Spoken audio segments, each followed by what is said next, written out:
Grazie Presidente, ne sono d'accordo con col collega Soro e sull'incidente in aula dico che è il minimo che possa succedere visto il disastro generale, non c'è da sorprendersi, però cerchiamo di darci una regolata per frenare questo disastro veramente pazzesco. L'argomento urbanistico si sta talmente complicando da coinvolgere totalmente la vita dei sardi, non è più un problema urbanistico puro, ma qui sta coinvolgendo quelle che sono le attività tradizionali, quella che è la vocazione ambientale della nostra terra. Per cui ritengo anch'io necessario che la Giunta partecipi, che sia presente in modo attivo costantemente a questo dibattito, se no non ha senso, guardate, questa è una sceneggiata che avrà veramente le gambe corte. Io annuncio il voto favorevole all'emendamento. Visto le premesse dell'articolo 3, io credo che dobbiate chiarire una volta per tutto il concetto di valore paesaggistico del territorio sardo, definire se questa Sardegna, conosciuta e apprezzata in tutto il mondo per le sue bellezze e per le sue peculiarità paesaggistiche, ha davvero una valenza paesaggistica. E se sì, vi chiedo come intendete tutelarla, però è anche vero che dovremmo fare una bella diagnosi di schizofrenia,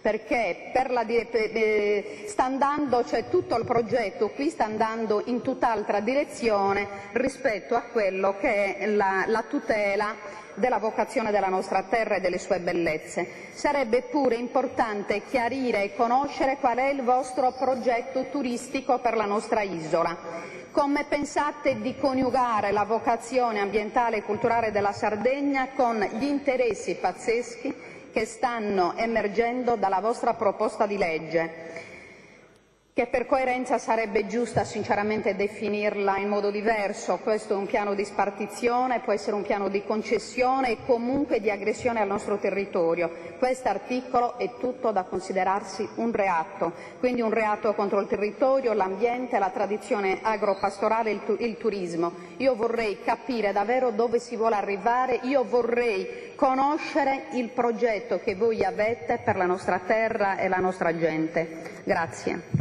Onorevole Ura.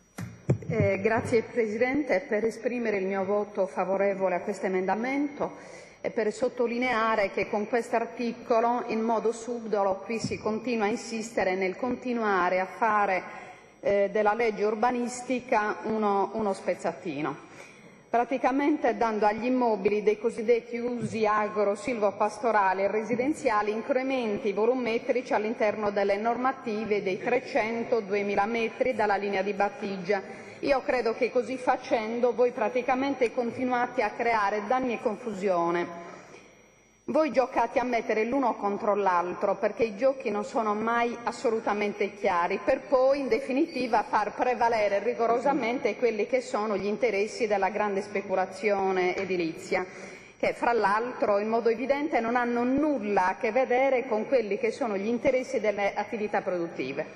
Quindi siamo come al solito ai cosiddetti paradossi della vergogna, perché da una parte voi state permettendo che le banche, che è la mano lunga dello Stato italiano, e parliamo con questo di Equitalia, che praticamente vengano sequestrate le aziende, che vengano sequestrate le prime case, perché stiamo buttando la gente per strada, nella totale indifferenza di questa giunta regionale, di questa maggioranza, perché voi sapete bene che ci sono gli strumenti legislativi che vi consentono di intervenire. Invece non si fa nulla, anzi direi pure che completate l'opera su un altro fronte, che è quello di cui noi parliamo oggi, cioè giocate a sottrarre la terra a chi la lavora, agli agricoltori, agli allevatori, per farne ovviamente altro. Il piano per il golf la dice tutta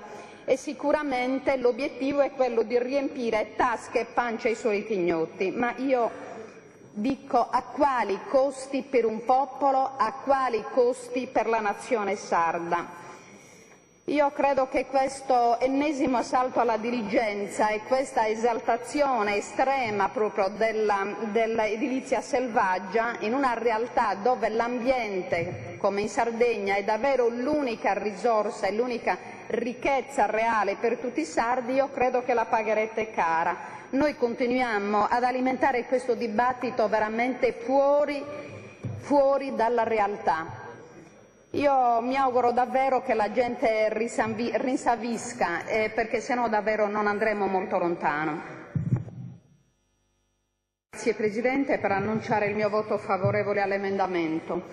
Pensavo che deve essere colpa della crisi della politica se oggi domina tanta confusione la subcultura del cemento. Ma prima di parlare delle nuove colate di cemento con cui minacciate le nostre coste, come feci 2 anni fa con un precedente assessore, era l'assessore Asunis, oggi vorrei chiedere all'assessore Rassu se mi degna un attimino di attenzione. Assessore Rassu, poi io la interrogo, mi dovrà rispondere. Assessore Rassu, se no glielo chiedo domani. Le chiedevo, Assessore, che io vorrei porle qualche domanda, come ho fatto 2 anni fa con il precedente assessore Asunis, e siccome non mi è arrivata mai nessuna risposta, io spero che sia lei a rispondermi, e cioè io vorrei sapere su alcune cattedrali esistenti e consacrate al turismo. Mi riferisco esattamente al Residence Roce Rosse di Teulada, che cosa ne sarà? E questo è uno dei peggiori orrori dell'edilizia moderna, un albergo sul mare che ha inglobato un tratto di demanio marittimo e oggi è una multiproprietà che potrà usufruire di un premio volumetrico, cioè vorrei avere delle informazioni. C'è ancora qualcos'altro, un altro scempio del cemento che punta a cristallo sulla costa ovest di Capocaccia, per il quale era già previsto un aumento volumetrico sino al 35%. Ancora, ma qui ne abbiamo veramente a bizzeffe, c'è un altro mostruoso complesso sorto in mezzo alla natura a Isarenas.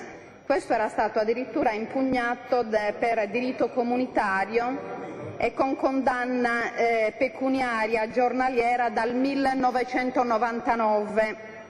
Ma pare che i lavori siano continuati e che le condanne sarebbero ricadute sulla Regione Sardegna e quindi non sull'autore su queste grandi opere. Siccome non fa parte della mia professione, non ne conosco molto, io vorrei sapere da lei chi pagherà la sanzione per non aver contrastato l'abuso. Per cui, Assessore, se non è oggi lo farà nei prossimi giorni, ci aggiorni su questi sviluppi, perché io credo che questa follia genererà ancora impoverimento ambientale e culturale qui in Sardegna. Quindi prima di buttare ancora colate di cemento riflettiamo anche sull'esistente. Grazie.